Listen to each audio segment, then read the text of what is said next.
an agency such as yours, a multicultural communications agency, what is the value they would offer a potential client who says, yes, I want to do this, I want to do it right? What kind of services might you offer to that client? One of the biggest things that I'm focusing on right now is relationship building and networking among Hispanic organizations to maybe a firm or a company that hasn't tapped into that Hispanic audience yet.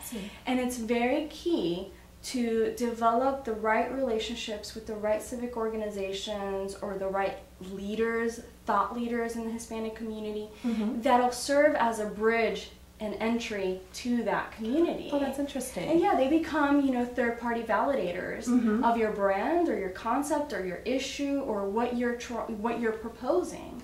And so in order to come into that audience, you really do need that bridge. It's a trust issue, isn't it? It is a trust issue. It's introducing them or introducing the company to the audience. And so I serve to help make that linkage. And you must enjoy that part of your work. It's fun. It's a lot of fun. You know, we are experiencing a growth in this area. I think that a lot of companies and even government entities and nonprofits want to explore this demographic. And so being part of the beginning of this movement is really exciting. Now, we mentioned earlier when we were talking, getting ready for the interview, that social media, that everyone wanted social media plans, strategies and things like that. So how has that changed maybe your approach to multicultural communications? Well, you know, the Pew Hispanic Center released data last October that said that Hispanics are now the major majority on social media sites. Wow. And the trend is that Latinos, more Latinos like myself, bicultural, English dominant, but Hispanic culture, are really getting online. And we're getting our resources online and our news and our feedback on things online. And so I really want to tap into that.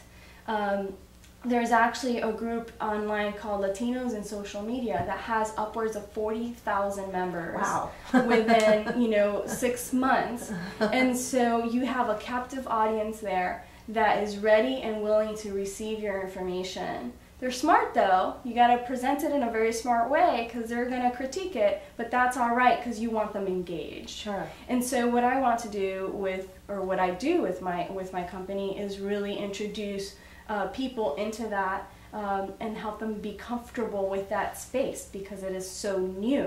Yes. And really work them through the benefits of being involved in social media. It's wonderful that people are embracing that. Everyone, really. Oh, absolutely, absolutely. I don't think it's going away.